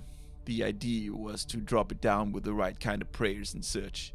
Wallachia allowed, as the things were scattered all over the world, so anybody that looked about could find a nest and bring 'em up if they was wanted. If you remember Matt, the mate, Matt does not like any of this business cause he's a normal person. But Obed, he is really the monopoly man. For years, he trades with the Deep One, golden jewelry, and he even creates this refinery in Innsmouth as a sort of cultural money laundering. In the refinery, the alien-looking jewelry is just basically melted down into golden ingots, which can then be used or sold like regular gold without causing any suspicion. His crew, of course, gets a share of the profit, so that they keep quiet. Sometimes they, or the women in Obed's circle, they get some of the jewelry that they do not look as alien or weird, so that they can actually be worn in public. So now you know where the tiara from the Historical Society is from. Only of course if these stories are true, because they might not be true. Old Zadok, he skips ahead a bit in the story to a time where he was around 7 years old in 1938. Obed again returns to the islands for more trading, but they are just gone. They've vanished. Apparently the tribes from the other islands found out what was going on, and they just annihilated the whole tribe. They left nothing standing. They did the same on the volcanic island with the Deep One ruins. They destroyed everything. They tore down everything. And not only that, in some places, there was little stones strewed about, like charms with something on them, like what you call a swastika nowadays. Probably them was the old one's signs. Folks all wiped out. No trace or no gold-like things, and none of the nearby Kanakys would breathe a word about the matter. Wouldn't even admit there'd ever been any people on that island. So, here we get one of the few descriptions of Lovecraft what his very famous elder sign looks like. We can get into the talk of this later, about the elder sign and its various designs, but I want to keep the story going. But just for now, you should know that the elder sign is a symbol that Lovecraft made up. This symbol, the elder sign, is supposed to protect against several gods and beings of the mythos. So for example, it's said that, in R'lyeh, where Cthulhu sleeps, the doors to the town are engraved with the elder sign to keep Cthulhu at bay. So now, back to the story. With the islanders gone, Obed, he's on the edge. That was his biggest stream of income, and to be honest, it was also the only real lifeline for Innsmouth. And this now starts the next phase in this transformation of the harbor town. It's not just poor, it gets worse. Captain Obed, he curses the whole town for praying to this Christian god, who would never help them. He gives the town a proposition. He offers them a deal. I'll help you. You start following me, and we all pray to certain heathen gods. The sailors of his crew, they know what this is all about, and they're not a big fan of this. But the other citizens of the town, who haven't seen anything from the islands, they agree to that trade. While telling this story, at this point, Zadok, he goes silent. Robert still thinks that all of this is just either a spooky tale that Zadok is just coming up with on the spot, or that it's just a wild local story to explain all this jewelry that has been coming in with the trades. And Zadok, he empties the moonshine bottle. And then he finally continues. Obed's mate, he's really unhappy with this anti-Christian behavior. You kidding me? Fucking believable. Anti-Christian. Fucks. And he starts rallying against Obed's movement. So basically you have these two movements. Matt's Christian circle, the conservative, what the town was like, and then Obed's Deep One circle. And this, of course, causes almost like a split in the society, and there's a lot of friction. Don't believe me, eh? Then just tell me, young feller, why Captain Obed and 20-odd other folks used to row out to Devil Reef in the dead of night and chant things so loud you could hear 'em all over town when the wind was right. Tell me that, hey?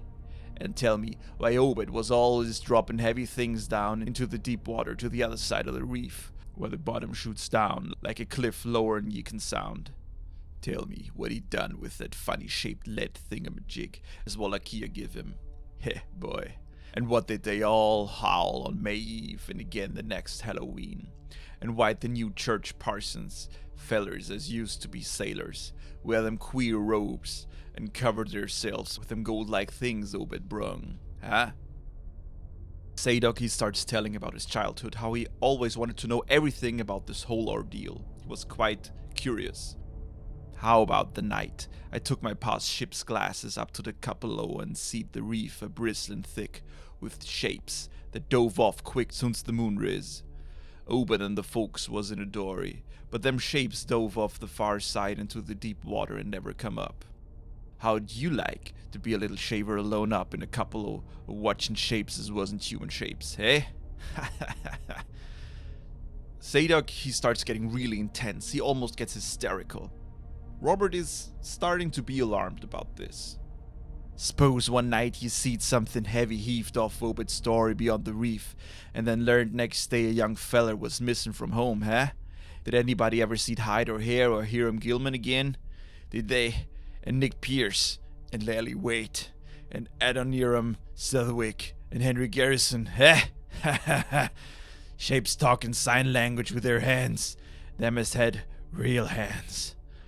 So Obed and his cult, the esoteric order of Dagon, are sacrificing young men to the Deep Ones.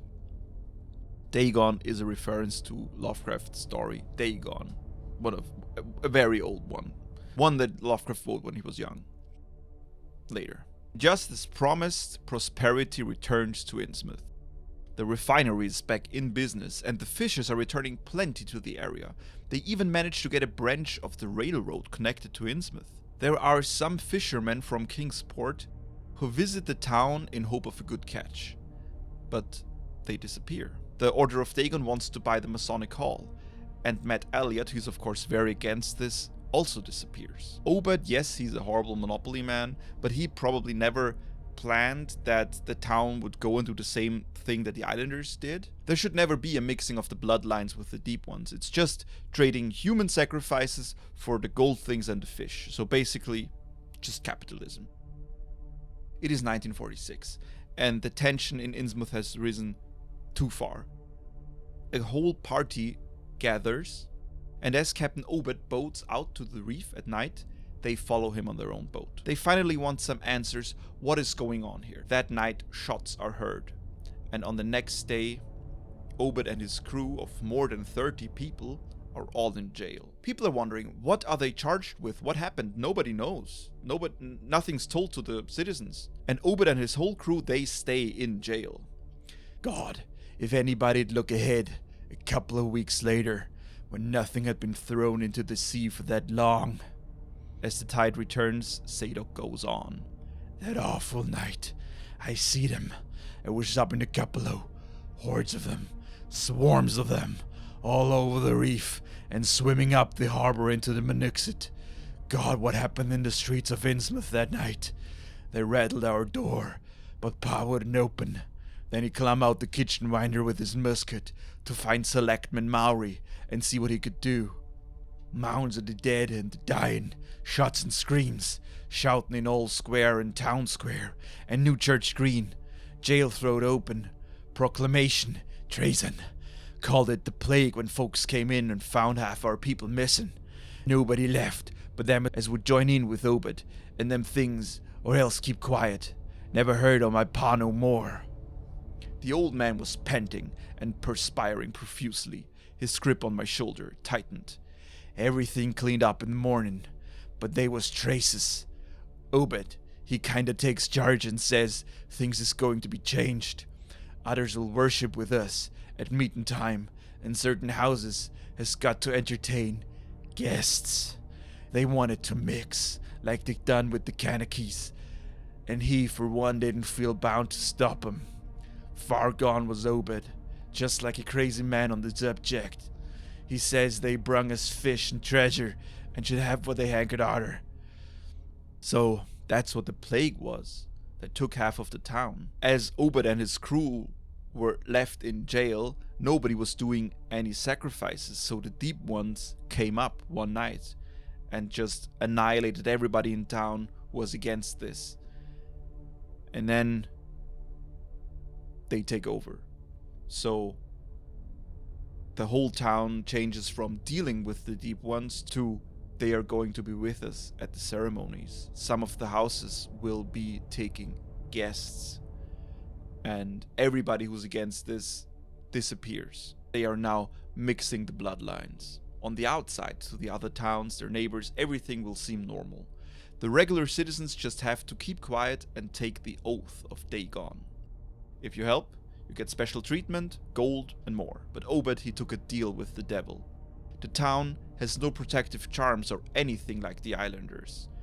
They survive at the goodwill of the deep ones. And the human sacrifices and the trading of the knickknacks, it continues, of course. And in return, the offspring, the hybrids, they get immortality. All in the band of the faithful, Order of Dagon, and the children should never die, but go back to the Mother Hydra and Father Dagon, what we all came from once.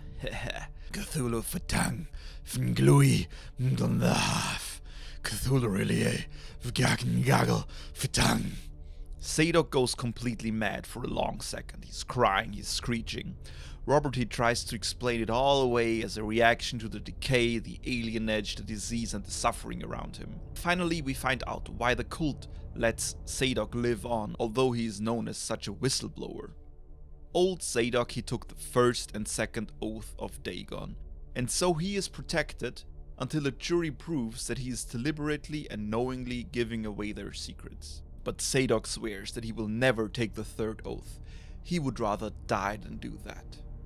What the third oath is, we don't know yet. Zadok, he makes another time leap. It is now the time around the Civil War, and the children that were born since 46 are beginning to grow up. Zadok, now also grown up, he keeps to himself. No more prying. He never has any close encounters with the deep ones again. He's now a young soldier. He has to fulfill his duty. He goes to Civil War. He's fine that he's done with Innsmouth, but folks write to him that things are actually okay back home in Innsmouth, so he returns. He should have stayed away. It was probably only quiet in Innsmouth because the government had draftmen stay in town because of the war. And after all of this, as they leave again, things go bad. They go worse. People began to fall off. Mills and shops shut down. Shipping stopped. And the harbor choked up. Railroad give up, but they never stopped swimming in and out of the river from that cursed reef of Satan. And more attic windows got boarded up, and more noises was heard in houses as wasn't supposed to have nobody in them. Now we know why the upper stories of houses are all sealed up around the town. The town, Innsmouth, now is more isolated. It just keeps to itself, and everything is hushed up.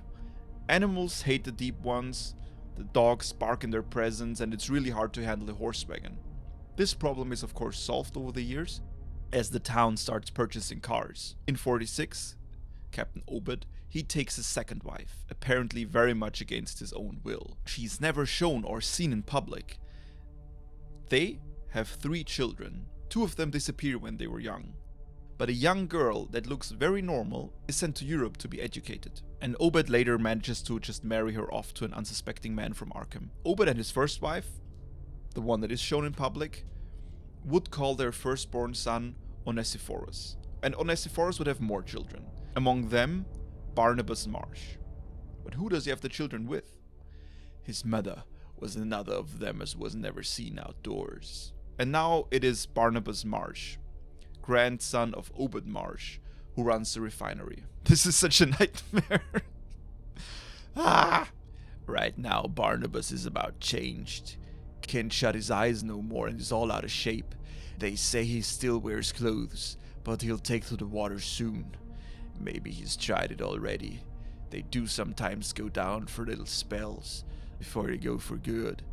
Ain't been seen about in public for nigh on 10 years. Don't know how his poor wife can feel. She come from Ipswich, and they nigh lynched Barnabas when he courted her 50-odd year ago. Obed, he died in 78, and all the next generation is gone now. The first wife's children dead, and the rest, God knows.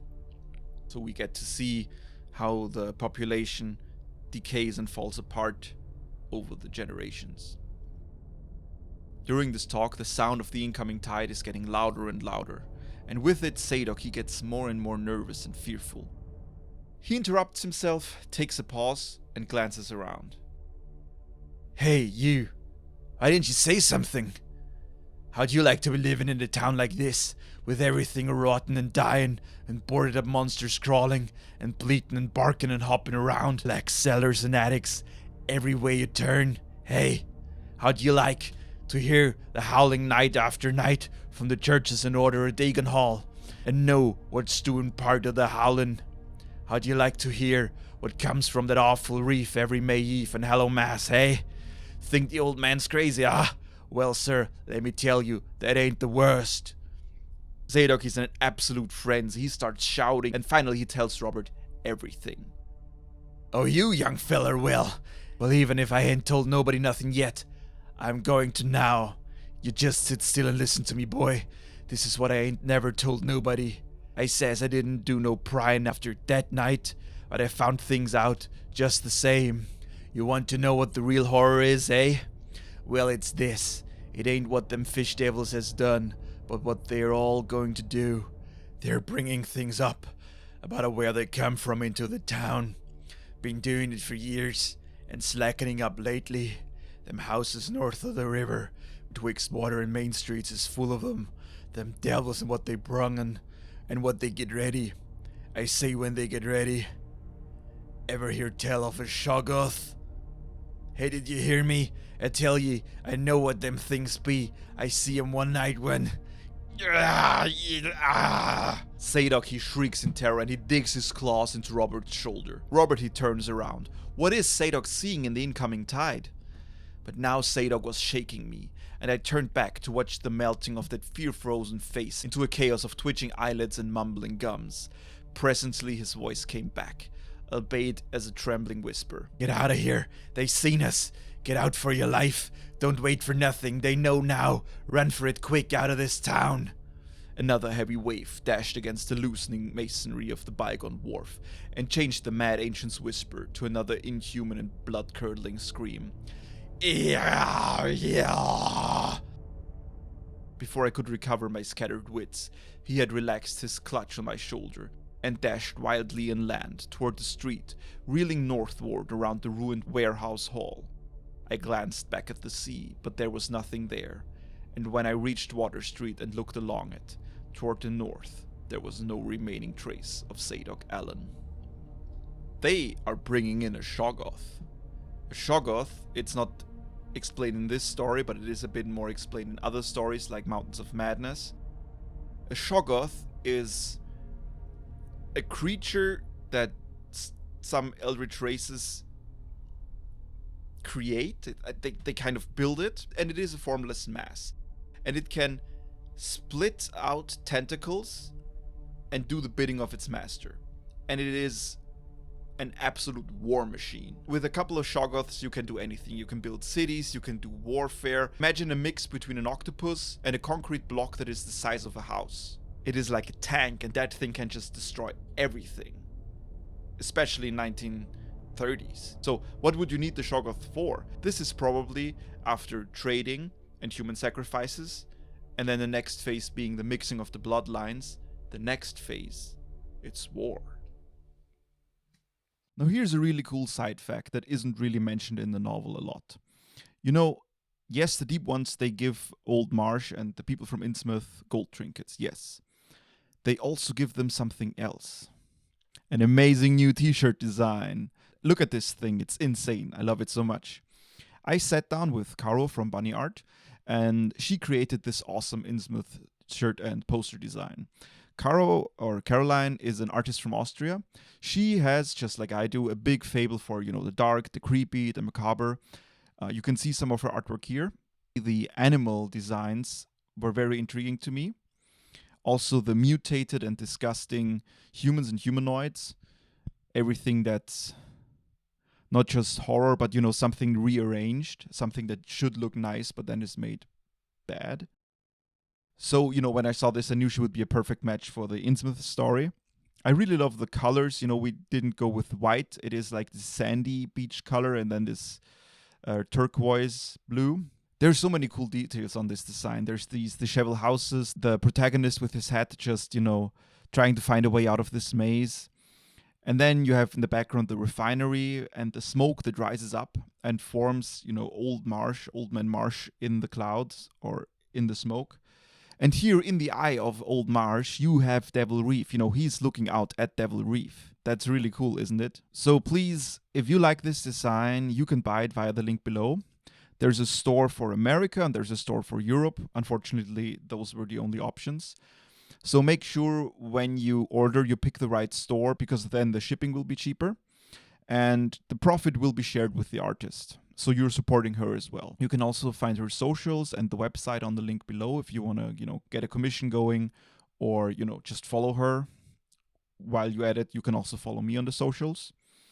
While you check out the store, you can also check out our other cool merch. We have the Wendigo, we have the Haunter of the Dark, we have shirts, we have mugs. It's all pretty dope if you ask me. Thank you so much. Now back to the story.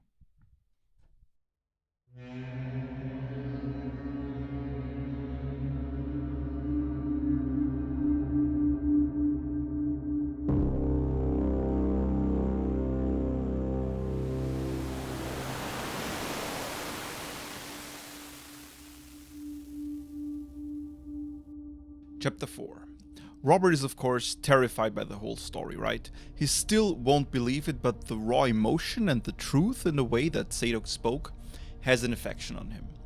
Maybe he will find a way to find out what all of this was actually about. But for now, Robert has a bus to catch. On the way back to the hotel, he looks over his shoulder from time to time, paranoid and creeped out by the place and its stories. But Robert, he's still a bit curious about the place, so he takes a new route back to the hotel, walking along Marsh Street this time.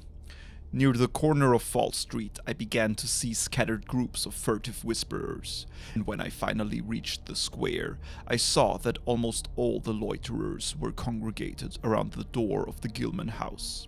It seemed as if many bulging, watery, unwinking eyes looked oddly at me as I claimed my valise in the lobby, and I hoped that none of these unpleasant creatures would be my fellow passengers on the coach. It is now shortly before 8 and the bus arrives, with the same group of young, bad-looking men that exited in Newburyport in the morning, if you remember. An evil-looking fellow on the sidewalk muttered a few indistinguishable words to the driver. Sargent threw out a mailbag and a roll of newspapers and entered the hotel. Robert, he gets on the bus, but is shortly after approached by the driver. Apparently, he's in a bit of bad luck. There's something wrong with the bus. It won't be able to drive out of the city this night. They are very sorry, of course. The hotel will probably give him an easy price, he says. So what this is that they are making him stay. This is not good at all. And it is too late to get out. At this point, I guess we have to realize that the only way out is through. Robert, as you can guess, is shaken by the news. He takes his stuff back into the Gilman Hotel. What else can he do, right? Room 428, large but without running water, for $1, because the real horror here is inflation. Now, we know the rumors about the Gilman house. By the way, now that the fish is out of the net, I can tell you that the Gilman house, the name, is just a really bad joke by HP, because fish people are men with gills. Gillmen. And I only found that out when I was researching this video, not when I was reading the story like 10 times and, listening to the audiobook and playing several video games that have that name somewhere in there. It made me feel really dumb when somebody had to point it out to me on the internet that this is the joke. But yeah, it's the Gillmen because they're men with gills. Robert, he pays the fee and then he follows an attendant up the stairs, past dusty corridors, which seemed wholly devoid of life. My room, a dismal rare one, with 2 windows and bare, cheap furnishings, overlooked a dingy courtyard, otherwise hemmed in by low, deserted brick blocks, and commanded a view of decrepit westward stretching roofs with the marshy countryside beyond. At the end of the corridor was a bathroom, a discouraging relic with ancient marble bowl, tin tub, faint electric light, and musty wooden paneling around all the plumbing fixtures. There is still a bit of daylight left, so our protagonist, he steps back outside onto the square. It's creepy. Creepy people on creepy streets throwing creepy stares at him. You remember that restaurant in the beginning that was so disgusting and horrifying that he didn't go there? Well, now it's his only option, so he heads right in. The people in there definitely look very normal, right? A stooped, narrow-headed man with staring, unwinking eyes, and a flat-nosed wench with unbelievably thick, clumsy hands. To Robert's luck, everything in here is either served from cans or packages, so our weary traveler has some vegetable soup and crackers, and then he heads right back to the Gilman. He gets a newspaper magazine on the way, preparing for the night. Robert, for now, just tries to keep his mind occupied. All the stories he's heard and all the impressions of the day, they're really making him nervous. Just turn on the small lamp over the cheap iron-framed bed and try to read. But the mind wanders back to the story of the factory inspector who heard disgusting voices in the night when he stayed at the Gilman. And also the horrible face that Robert saw in the doorway of the church. That priest wearing that alien tiara. The atmosphere of this room isn't helping at all. It smells like death and decay. As Robert looks around, he notices that the hallway door to the room has no bolt. But there are marks showing that there clearly used to be a bolt. This is not okay, right? But Robert, he's a resourceful man. He takes out his travel kit, screwdriver, multi-tool thing, and he just removes a bolt from a clothes press in the room that luckily just fits exactly that door. Not that he's going to need the security, right? It just makes him feel nice. He just wants to feel a bit more secure. There are 2 more doors on each side to the connecting rooms. One to the north and one to the south. Luckily, both of them have functioning bolts, so he fastens them, again, just to be sure. And let's just go to bed, don't undress, just read while wearing all the clothes, just, take off the coat and the collar and the shoes, but that's the plan for now. Robert also readies his flashlight in case he needs it, just in case. All these precautionary measures don't actually make him feel secure. It's hard for homeboy Robert to feel relaxed and cozy. It's like he's listening for something, but he can't really say what exactly it is. After a while, it seems that he actually can hear something in the distance. The stairs and corridors are creaking in this rhythmic fashion. But not openly, it's very secretive.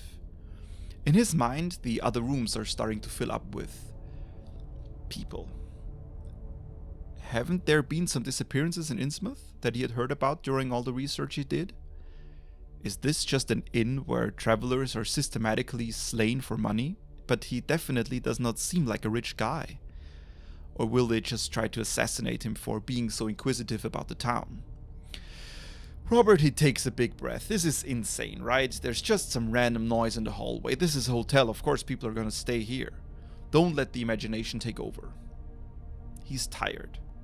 Time to bolt the entrance door and just turn off the light. Robert, he lies down. Now actually wearing his coat and shoes, he's all dressed up.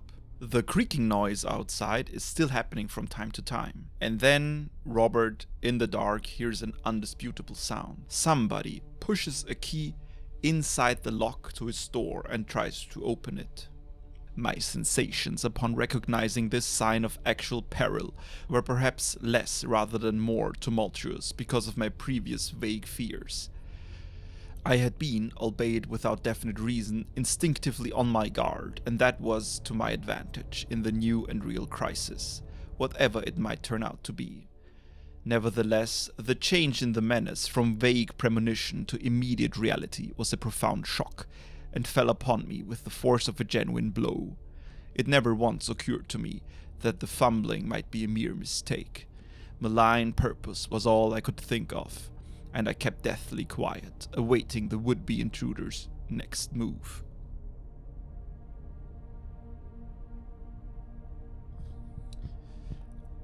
Yeah, sorry, but we really have to end it here, right on this cliffhanger, because this video needed to be a two-parter.